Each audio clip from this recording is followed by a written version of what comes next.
In the center of the planet, there sleeps the great Earth Dragon, a being of incomprehensible might.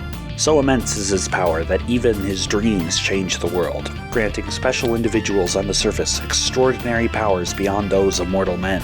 This is the Earth of the Mirage universe, and you're listening to the Mirage Barrage. Greta Alhross stared in astonishment. Karma's bullet had been fired from her perch on the side of the building, flew through either side of the glass elevator shaft, and penetrated the office window before burying itself in what appeared to be Anton Griffin's head. Except, it didn't really. There was a dent from the impact, but as the figure straightened and pulled away the fake flesh making Anton's face, Greta could see the robot's metal skull was entirely intact.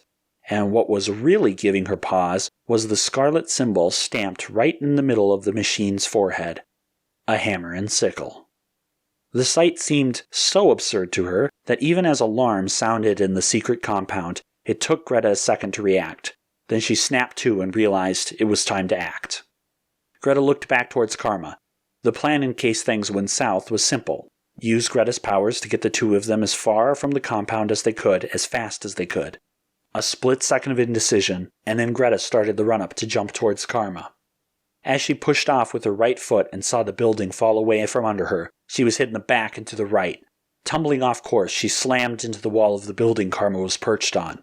The solid wall flying into her knocked her senses out for a moment. When the dark cloud cleared, she heard a high-pitched whining slowly growing louder. Engines. Even over the now blaring sirens, she recognized the sounds of turbines powering up. Greta peeled herself from the cracked concrete. Her face, her disguised face, her secret identity face, was scratched and dirty, as were her bare arms. Digging into the broken side, she shifted herself around so that she could see back out into the compound. And as she was looking out, her back to the crushed wall, she was blinded by a bright light. Her left arm whipped around to shield her eyes as she adjusted to the sudden spotlight. And then a weight like a freight truck slammed into her, slamming her the rest of the way through the wall. Coughing through the dust, Greta concentrated. Summoning up her strength, she shot her legs out and down to find footing, and pulled herself and the thing, whatever had slammed into her, to a stop. Gripping the object, she could tell it had a profile just smaller than herself with her limbs spread. It was just slightly malleable, but rough and stinging, like the surface of a slightly deflated basketball. Very slightly deflated. It was roughly square with curved edges, and Greta could tell it was about twice as deep as it was wide. The thing suddenly flew back the way it had come, turning up dust and debris in the vacuum it created. Greta, holding onto the front, was pulled along a few feet before it was ripped from her grasp. Her supernatural hardiness was all that kept the skin on her hands from being ripped up by the sudden reversal. Using the momentum, she took 2 steps and perched herself just outside the hole in the building. Leaning out into the air, she finally could see the shape of her attacker. A roughly triangular airship with giant turbines in the bottom and 2 of the rounded box missiles on either side of the cockpit, which was resting in the middle of the point of the triangle. The black and red vehicle's engines were whirring loudly, and it hovered in the air, pointing spotlights right at her. As a second impactor flew out from the right side of the airship, Greta had already leaped upwards. The impactor also flew into the building, but Greta focused on the ship. While there was a vacant hole where the impactor had shot out from, she instead focused on the seams around the cockpit window. The blue laser shot from her left eye, tracing the outline, but as she feared, none of the metal budged. Anton had made sure this beast was reinforced. Cutting off the beam, she looked down and aimed her fall, seeing the impactor's thick cable which ran from its back to the hole it had shot from. It was rushing back into the innards of the aircraft, no doubt pulling the impactor back with it, just as it had done with the first one. If Greta timed this right, she'd land right on top of it. She was almost to its level as she saw it being pulled from the building. Perfect. Then it suddenly yanked back at astonishing speed. Before she could react, it was gone from underneath her. A split second of thought, and Greta realized what she had to do. She spun around to recover herself while angling her feet diagonally towards the building. She kicked out with her left, shooting herself up and away from the building. A second later, she launched with her right foot's shockwave, sending her further in an upward arc that should land right on the airship. Except, with a sudden roar of its turbines, the airship shot backward, and Greta was already at the peak of her arc, now falling. Instinctively, she decided it would be better to make a controlled landing than to play with unfamiliar flight dynamics of kicking the air. Seeing a long, wide building just a story tall on her path, she started to tumble. After a couple of spins in the air, she straightened out just a little and held her hands out in front of her. Releasing the concussive beams from her hands at a gentle push, they made contact with the roof, and with it offering more resistance than the airborne Ashvelian, they pushed back on her, slowing her fall just enough so that when she was about to hit, her roll onto the roof was smooth and gentle. And then the wind was knocked from her as what felt like a solid wall hit her from behind. A split second later, and the rough, sharp, scraping pressure of the roof slammed into her front, just before giving way, and Greta fell to the concrete floor of the building, a huge leaden weight on her back. It lifted as fast as it had come, and Greta pushed herself up on all fours as her straining body ached in protest. A whistling wind sound was all the warning she had. Pushing herself off to the left, she dove and tumbled out of the way as yet another impactor slammed into the concrete where she had just been, shaking and cracking the floor with its impact. The airship had circled around to Greta's back as she fell, watching her descent and lining up its next shots, but now the roof of the building, a warehouse it seemed, blocked both of their views. Greta took the opportunity to get to her feet, catching her breath and feeling some of her stamina recover. She quickly ran over to one of the windows, staying low. She didn't need to worry about being quiet. The incredible roar of the airship's engines drowned out all other sound. The airship was circling the warehouse, multiple spotlights sweeping the area. Greta now saw several armored guards heading out from different stations. They weren't yet in position, but given a little time, they would be. Greta decided she had to take the airship down now before she'd get overrun. She leapt out into the middle of a roadway, making sure the airship got a good view of her.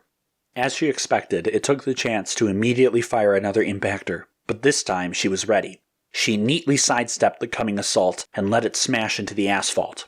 She reached over, gripped the massive thing, and summoning her strength, lifted it and pulled. The thick cord connected to it no doubt was necessary because you could only carry so many of the heavy impactors, so it made sense to retrieve them. But Greta also saw a weakness in that design. Slamming her feet into the asphalt, burying them in for leverage, she tried pulling the ship from the sky. At first, she felt the resistance that meant she had the airship. But all of a sudden, it gave out. While swinging around such a massive weight was hardly easy even for Greta, it was suddenly much easier. Looking up, she quickly saw what happened. Once again, the designers of the airship were one step ahead of her. The cord had disconnected from the ship's launch port, rendering Greta's attack useless.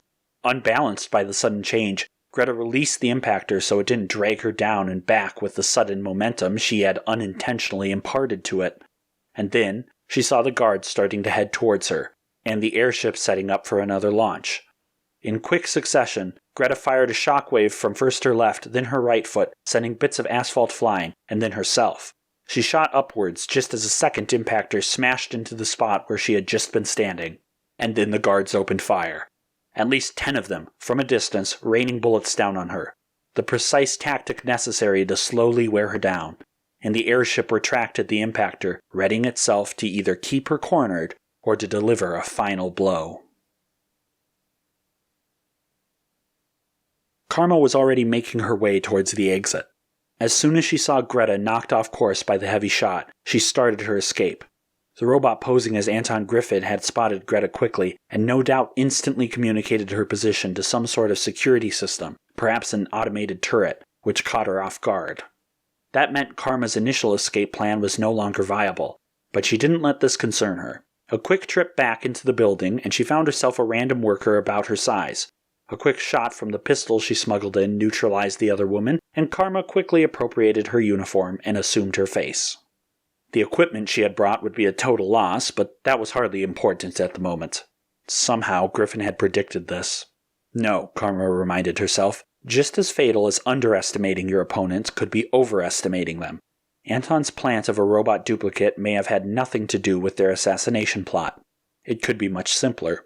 When Karma had inquired of her contacts for Anton Griffin's current location, they may have been fooled themselves.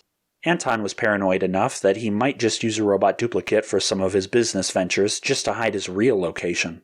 Of course, that didn't explain the hammer and sickle prominently displayed on the machine.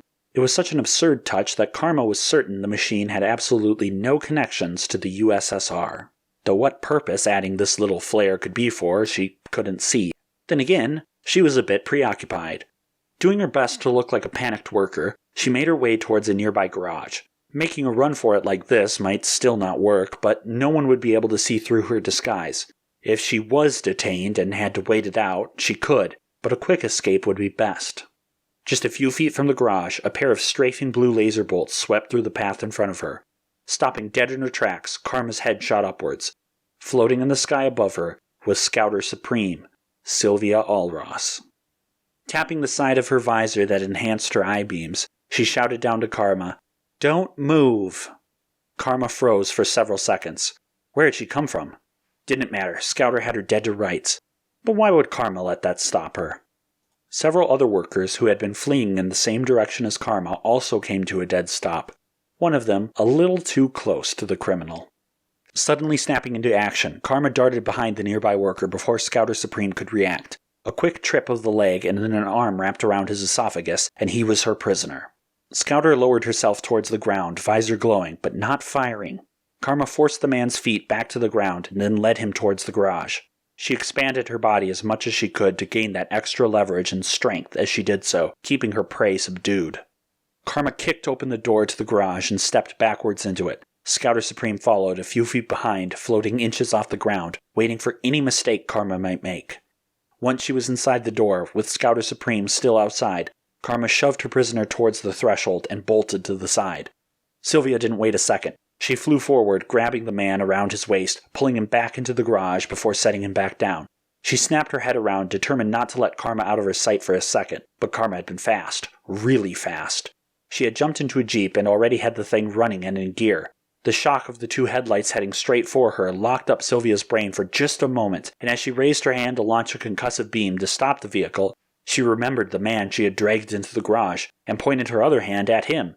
Simultaneously, she used one beam to push him back out of the garage and out of harm's way, while using the other to try to stop the jeep. But in her surprise and the desire not to hurt the worker, she was a bit too gentle with the first beam. The jeep was barely slowed, Karma having her foot to the floor. The vehicle slammed into Scouter Supreme and then into the truck behind her, pinning the Ashvelian between two mangled lumps of plastic and metal. Karma had slammed into the airbag as soon as it deployed. The shock of the impact still rattled her bones, and an ache spread throughout her body, but she couldn't wait. She limped from the jeep and hobbled as fast as she could toward a truck at the front of the garage. Sylvia didn't even look down at the two vehicles wrapped around her waist. She too was feeling an ache from the impact, but she wasn't going to let that stop her any more than it had stopped Karma. She kept her eyes fixed on the assassin. She fired a quick bolt from her eyes at Karma's legs.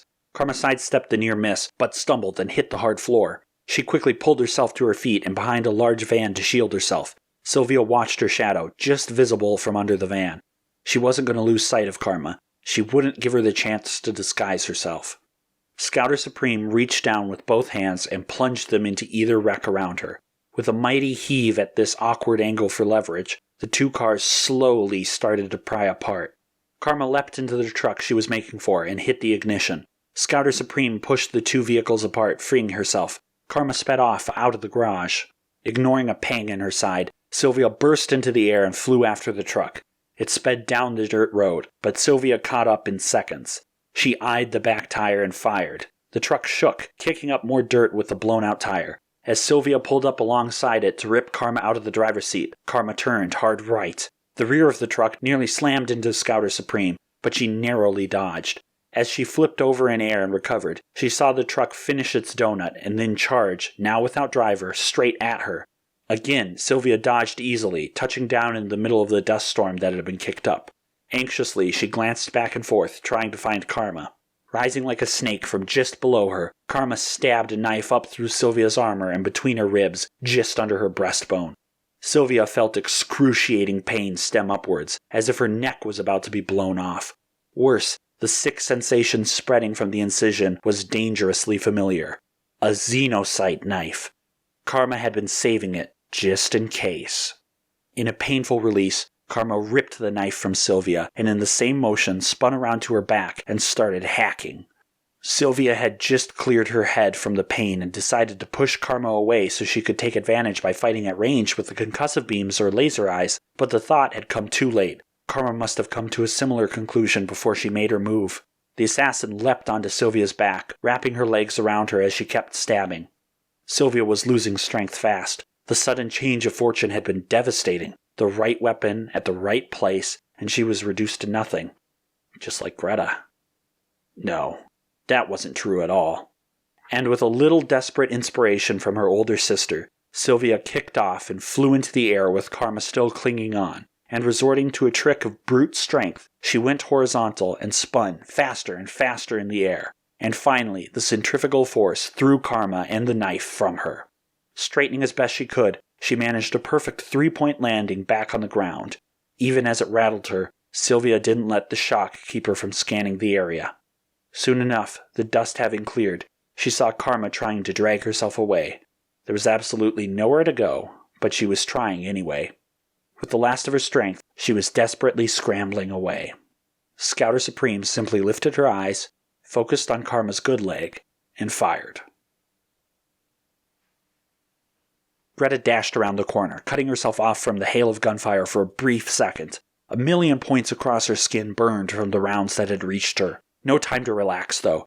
The airship didn't need to worry about corners, simply elevating itself to gain a better firing angle. It fired Impactor 2 again, and a quick kick and shockwave from Greta once more pushed her out of the way. A quick reverse, and she grabbed this one as well. Just like last time, the cord disconnected from the airship, but Greta wasn't counting on the connection still being there. Instead, she simply lifted up the heavy thing and hurled it. The incredible weight meant it wasn't sent off as fast as she would have liked, but it didn't matter. She quickly planted her feet and lanced out with both of her concussive beams, pushing the impactor right back to sender. But the airship, as heavy as it must have been, was still too quick. Ascending rapidly, it dodged the returning impactor. From behind Greta, 2 guards turned the corner and started pelting her with bullets. She spun around, and with a beam from each hand, slammed them into the wall, knocking them out. And then, another freight train impact from behind. Greta's face plowed into the asphalt, tears streaking down her face from the pain. As soon as the weight of the impactor lifted, she rolled to the side, using all of her remaining strength. And still, she only managed to move a few feet before yet another impactor fired. Lying on her back, she didn't have time to move, so on instinct, she kicked upward with both feet. Just in time, she remembered. Holding herself back, she only unleashed a single shockwave. It was just enough. The impactor's trajectory angled upwards ever so slightly, flying inches past her forehead. It buried into the ground. Greta held her breath, staring up at the metal surface right in front of her eyes. If she hadn't remembered how her feet shockwaves would cancel out, her legs would likely be crushed right now. The impactor whooshed back, suddenly giving Greta a clear view of the night sky. She leapt to her feet and burst off with her other foot, just as more guards rounded the corner. Leaping with one foot, one shockwave at a time, Greta put as much distance between herself and the gunman as she could. But the airship was still right on her tail. Glancing over her shoulder, she barely dodged yet another seismic hit from the impactor. As she did so, spinning around as she dodged, she saw the airship shudder when it released the impactor. And then suddenly, Greta had an idea. She ran off and planted herself next to a large metal array of equipment, plenty big and plenty heavy. Sure enough, the airship fired, and Greta leapt up and out of the way.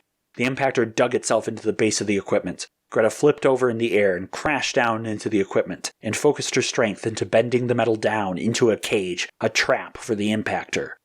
When the airship tried to retract it, the mesh of entangled equipment kept it right where it was. Greta leapt into the air, aiming for the cockpit, but the airship detached its cord. Greta extended her feet in front of her and burst out a shockwave to reverse her direction as she saw the airship once more rise out of her flight path. Thinking she would land before she had to worry about the final impactor, she was suddenly hit with a dozen sharp pangs, like being belted with a dozen baseballs.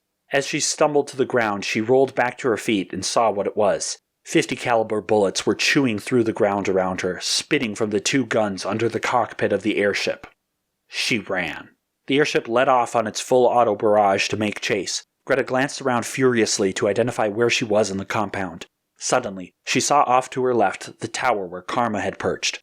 The airship was to her left as well. All or nothing, she thought. Leaping onto a roof of a shorter building nearby, she fired several laser bolts towards the small gun ports on the airship.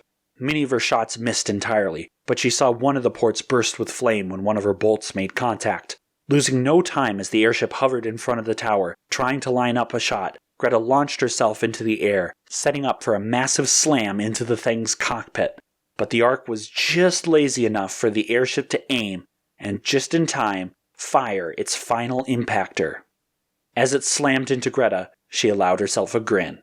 A grin because at the same time she heard a gigantic crash. The impactor hadn't hit anything. It was fired upwards into the air, so it couldn't slam Greta onto something and deal its full damage. Instead, it was yanked to a halt as it reached the end of its rope, and slowly started swinging towards the ground like a sad pendulum. But Greta had dug her hands into either side of the impactor, and wasn't thrown off from the sudden stop, though just barely. She heaved herself up and over the impactor as it started to fall, took a running step, and pushed off with a mighty shockwave, sending herself flying once more. The airship was right where she wanted it, smashed into the tower behind it. Greta's plan had worked. She used a simple law of physics. Every action has an equal and opposite reaction. With only one of its heavy impactors remaining, the airship was a lot lighter than when it started, and shooting the massive impactor forward also pushed the ship backwards, in this case, right into the side of the tower. Even when the impactor was yanked to a halt and thereby yanking the ship forward, it had been too late. The ship was entangled in the rubble, and had at least one story of weight pressing down on it, holding it dead in space. A perfect target for Greta. She landed right on the cockpit, smashing into the glass, which suddenly became opaque with microfractures across it. Greta slammed her fist downwards over and over until it cracked in two. Reaching in, she pulled the pilot out, and then leapt to the ground below. She simply released the terrified man and took a moment to catch her breath. It was time to run. Long past time. When she had a semblance of stamina left, she started to make a dash for the compound perimeter. Halfway between the compound and the wall, she heard a voice shout out to her. "Halt!" Scouter Supreme called out. Greta did so, and slowly turned to see Sylvia floating in midair, looking straight at her. Greta, in her secret identity disguise, face painted, and Sylvia in full Scouter Supreme armor. They stared in silence at each other for a moment. Then Greta turned to run. Sylvia slammed into her from behind, and the two flew off over the perimeter wall in a maelstrom of furious, wounded combat. "Mr. Griffin," the senator in charge of the closed hearing said, his pudgy face looking all too much like a bulldog's, "we have grave concerns about your company's security and the implications on several of our contracts going forward." Anton Griffin leaned in a little closer behind his steepled hands, his eyes appearing even more sunken than usual in the shadows cast by the harsh light from above. "Mr. Senator, I can understand why recent events have you concerned. We at Griffin Industries are taking the utmost care to uncover how these came to be, and how to prevent them from happening again." "Anton," the senator sighed, "not only were you replaced by this robot duplicate, but mere days before, you jettisoned a large supply of xenocyte, which I shouldn't have to remind you, is a controlled substance." "I believe this matter was already discussed and resolved," Anton replied in a warning tone. "That was before recent events. You will of course realize the significance of the Russian incursion in your company and the potential risk to national security it could be." "What are you proposing?" "We're not proposing. It's already been discussed. The president has even weighed in. All reserves of xenocyte are to be immediately handed over to the military. Private stocks of the material are no longer being tolerated." "I trust you see the dangerous irony in appropriating my property in order to fight communists." "Don't make this difficult, Anton. There are political realities to consider. I don't appreciate being kept out of the loop." The senator shifted in his chair slightly under the unblinking stare of Anton Griffin. "As for the second matter," he hastened to add, "how the Soviets managed to create a duplicate of yourself and get past your security, we have discovered a complex algorithm inserted into the machine which bypassed much of our security. It has already been turned over to the Pentagon's Cybersecurity Division. Yes, of course. But the inventiveness of this ploy has led us to step up security measures. We have deployed effectively a battalion to see to your personal security. Naturally, you will have to coordinate with them." "Naturally." Anton almost allowed a slight smile. The senator was wise on this move. Coordinate with them translated to use them as you please, he knew. The Pentagon is in a bit of a frenzy trying to come up with new countermeasures to this potential threat. I have a team who has already begun an initial investigation. I'm sure they have some interesting ideas on how to deal with future threats. Perhaps we should collaborate then. We'll see to a potential contract if we like what we see. Of course. Of course you will, Anton chuckled internally. As for the aspiring assassins, I take it they have been caught. Karma has been apprehended, the senator said. No doubt she was attempting revenge for being caught stealing from you earlier. And the other? The senator grimaced. We have been informed by the Federal Hero Agency that the second intruder managed to escape from Scouter Supreme. Anton allowed himself to smile this time. Of course, these things happen. Greta sat down across from Karma. The thick, bulletproof glass separating the two made the short distance feel much greater. Greta wasn't sure if after her time with the assassin she felt closer or further from the chameleon woman. Maybe a bit of both. Karma picked up the phone on her end, and Greta mimicked her movement. Greta, Karma said formally.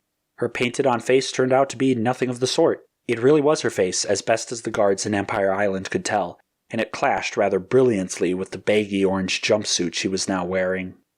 Karma, Greta answered her. I don't suppose you'd be willing to give us a real name, would you?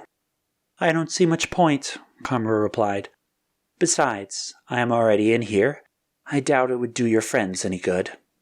Still like your secrets, don't you? It's part of my allure. I have to say I was surprised. That I kept my end of the deal? To be fair, the going to jail part wasn't exactly by my choice.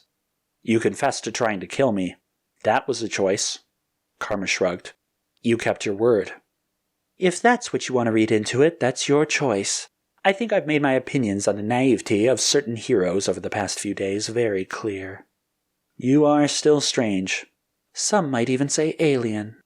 No, Greta shook her head. No, very human.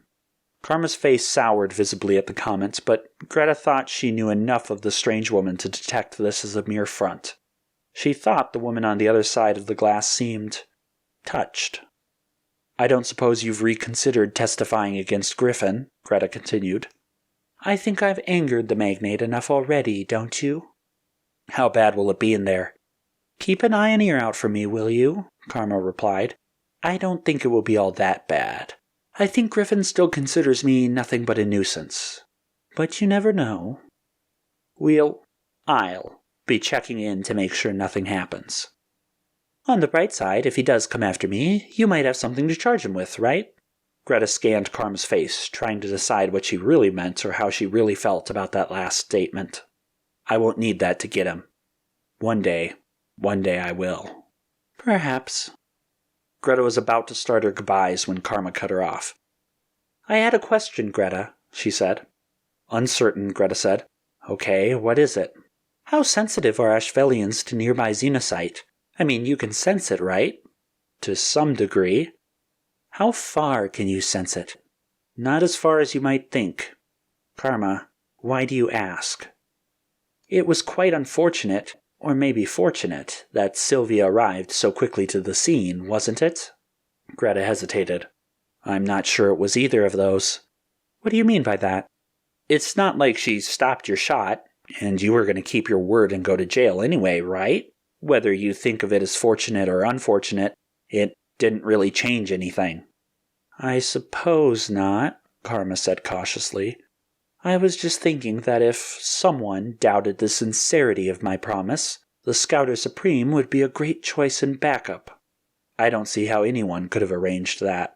Not with your abilities. Neither could I. But I've had a lot of time to think it here. To be able to find me, of all people, after the botched job, they would have to have had some sort of signal or something. It got me thinking about different types of signals, like electromagnetic, radioactive. Greta didn't react. If someone had the ability to lightly irradiate me, say with xenocyte radiation that an Ashvelian could detect, then it wouldn't matter what disguise I'd take. Someone with ready access to creating xenocyte radiation just might be able to do this. Yes, And wouldn't it be ironic if the only way that someone could create xenocyte radiation was because of your own bullet, Karma? If someone had decided to do that, why not pick you up sooner, before the shot? Perhaps they wanted to make sure I committed a crime in order to pick me up. Greta mused. Then again, I think my having taken a shot at you earlier would have sufficed. So maybe they just said that they wanted proof of a crime to their backup to hide their real motive. Maybe they wanted to take a chance that I'd succeed and take out Anton after all. Greta paused before speaking. That would be awfully cold of someone if that was the case. I was going to say devious, Karma replied. Then she smiled. You did learn a thing or two out in the desert.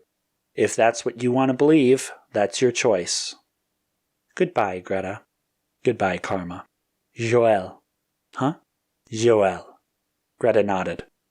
Goodbye, Joël. And they hung up their phones, Greta turning to leave as Karma walked back to her cell.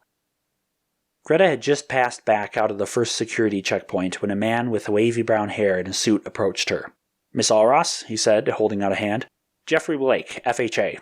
I've already sent my reports in to the Hero Agency, Greta said, only briefly taking his hand and then continuing to walk from the prison island. I'm well aware, ma'am. I'm sure many in the department have been pestering you about certain details. Let me assure you that I'm not here to try to ascertain the validity of any of the numerous conspiracy theories floating around the office. Oh, really? Not in the least. I'm actually here about an opportunity. Greta stopped. What kind of opportunity? Miss Alhross, please don't take what I'm about to say as some form of insult or threat. In your last mission, you used your secret identity, and now there are a few unsavory individuals we can assume to have gathered that information. Anton Griffin spilled the beans? It would not do for me to accuse a valuable contractor of any such misconduct, Blake said. But, Greta prompted, your secret is out, and it means that continued heroing for you will contain a great deal of risk. At least, public heroing would. If you still wanted to use your secret identity, that is. What exactly is your offer? I'm putting together a team of heroes who will operate under the radar on missions in which the United States government may need plausible deniability. The kind of missions where something needs to be done, but politically, we can't do it. And what makes you think I would be a good fit for this Black Ops hero team? A respected and upstanding hero such as yourself? I can't imagine anyone would think you'd be inclined to join such an effort. I certainly wouldn't. Unless, perhaps, there were some truth to the conspiracy theories. Greta nodded somberly. If I was someone who created such a devious plan to set up an assassin and take out Griffin, you mean? Naturally, we would never be able to verify any such plots. Really? Certainly. I wouldn't even try. I merely mention it because, if it happened to be the case, you might just be the type to consider the opportunity I'm proposing. I just might be, huh? Sylvia had wondered about many of the same things Karma had. When Greta contacted her about the possible assassination plot, it was all she could do not to swoop in right away and stop it. But she had waited, instead watching as Karma fired, then tracking her and her light radiation tag through her visor. Karma was wrong about how far Ashvelians could sense xenocyte. Technology was a much more reliable solution. Her stomach still turned when she thought about how she had been talked into letting the killer take a shot. Even if it was at Anton, it was wrong. And yet, she had somehow been convinced by Greta to wait until the crime was committed, or at least attempted. Otherwise, what proof did they have? It was such thin logic, Sylvia realized after the fact. Maybe she let the excitement get to her. She had to believe that, otherwise she would have to confront something much more difficult. That she wanted Karma to succeed. Worse yet, she realized, that would mean Greta wanted that too. No, for all of their arguments and tension with each other, Greta always stubbornly stuck to what she thought Jack Alhross would have wanted, and he wouldn't have stood for this. Surely Greta was just tired and not thinking clearly after a few days in the desert. And yet, Sylvia couldn't help but feel relieved when Greta had told her she wouldn't be taking up the mantle of either of the scouts again. As she was thinking about this in her room of the Alhross Manor, there was a knock at the door. As if she could read her thoughts, Sylvia found that it was Greta on the other side of the door. "Hey, Sylvia," Greta said sheepishly. "Greta, how are you doing?" Sylvia asked, gesturing for her adoptive sister to come in. Greta shook her head. I don't think I'll be here long, she said. There's just a couple of things I need to say. Sylvia let her arm fall to the side and waited, a bit unsure as to what was to come. Mostly, I wanted to say I'm sorry, Greta said. I said a lot of awful things that aren't even remotely true. I know you loved Jack just as much as I did, and you were only doing what you thought was right. I was being stupid and jealous and was lashing out because I was hurt. Sylvia blinked twice. Apology accepted, she said simply, and she meant it. Surprised as she was, there was nothing more important than mending family wounds. And I've thought about what you've said too, Greta continued. I don't like it, and I'm never going to like it. But maybe you, Candace, and Jeremy are right. If you think examining Jack's body, is the right thing to do, I won't stop you. Oh, Sylvia said, feeling stupid. Thank you? I guess that isn't quite the right words at the moment, but I mean, Greta raised a hand. Don't worry about it. Just tell me when the burial will be. Of course, Sylvia said. Greta nodded and turned to go. Greta? Sylvia said uncertainly. Greta turned back to her. We're family, and I love you. Greta nodded after a moment. Back at you, sis, she said, and then turned to leave once more. Sylvia closed the door to her room and once more reflected on how she felt. She wished it had been a happy, heartwarming moment, but instead she felt kind of awkward afterward. And yet, she reminded herself, she knew it was the right thing to do. Months later, Jeremy, Candace, Sylvia, and Greta Alhross stood around a rectangular hole in the grounds of the manor. It was in a wide open pasture, one of the few places in the grounds Jack really enjoyed. He never really liked the manor itself, he just seemed to think it was a good place to keep a large family. He preferred the outdoors if he was going to relax, and especially the peaceful open pasture they were now in. The four siblings picked up the simple, elegant casket and gently lowered it in before burying it themselves. They had all agreed that this was to be just a family matter, and then only amongst the four of them. The cousins, as they called the others, understood. There were many other close friends that they would have trusted with this moment, but through unspoken communication, they all felt that it should just be themselves. The four of them had been found, one, by Jack. For all intents and purposes, they had been raised by him. This final act, they all wanted to do personally, and alone. And as they did it, they found they didn't have much to say either. They stood in silence for a long time once it was done, looking down at the pile of earth and at the headstone. Jeremy, the competitor, the loose cannon, the only one of them found after maturing past childhood. Candace, the tinkerer, always optimistic and curious, the one to explain their powers and make different gadgets to push them forward. Sylvia, serious, determined, the prodigy, a natural leader by inclination, and sometimes a bit too strident. And Greta, straightforward, blunt, true, and recently, a little bit lost. The four only had to stand there in understanding and shared grief. Nothing needed to be said. They understood. As the sun began to set, Jeremy put his arm around Candace, and the four walked back towards the manor. Mr. Griffin? As she knocked on the open office door. Come in, Lexi, Anton said from behind his slick black desk. And I've told you to call me Anton. Yes, Mr. Griffin, the unassuming brunette replied. Griffin sighed as she mechanically stepped into the office. With a press of a button, the door shut behind her. You have the final reports, I presume? He asked. Yes, Mr. Griffin. As you anticipated, the security measures put in place due to your robot doppelganger are entirely to your satisfaction. And the new contracts. Within the desired parameters, I have sent them to your computer for final review. Unnecessary. You know what I want and are just as capable as I in this regard. If you determine they are good enough to sign, put my name on them. Right away, sir. Something bothering you, Lexi? Yes, sir. I still find the design of the doppelganger to be puzzling. Surely we would have been better to include subtler clues such as metal mined from known Soviet operations or, We've been over this lexicon. It's settled. I understand, sir. It simply seemed gaudy. Precisely the point. Quick and effective. The Department of Defense was all too ready to jump to conclusions. Best not to let them think too much about the problem and simply lead them down the correct path. But if this is re-examined, it won't be. Not unless our influence suddenly diminishes, in which case we will have far greater concerns. Next topic, please. We've received the signal that the nanobots implanted via the handcuffs to both Karma and Greta Alhross has started their decay cycle. A bit late, but good to know. Wouldn't it have been prudent to keep some active in both, particularly the Ashfelian? No, she will be examined closely due to her condition. It's not worth the risk.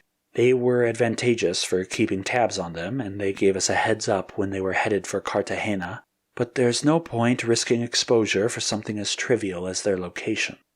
Of course, sir. That leaves us with the government's collection of our xenocyte stockpile. I trust you didn't make it too easy for them. There were a few locations they had to remind us about, but they eventually found what they were looking for. Quite convinced they got it all, correct? Absolutely, sir. And our final supply? Still intact and undiscovered. As far as the world knows, Griffin Industries has been thoroughly searched and robbed of all xenocyte. Perfect. Anton smiled as he leaned back in his chair. Then our mission was a success. The end. For now.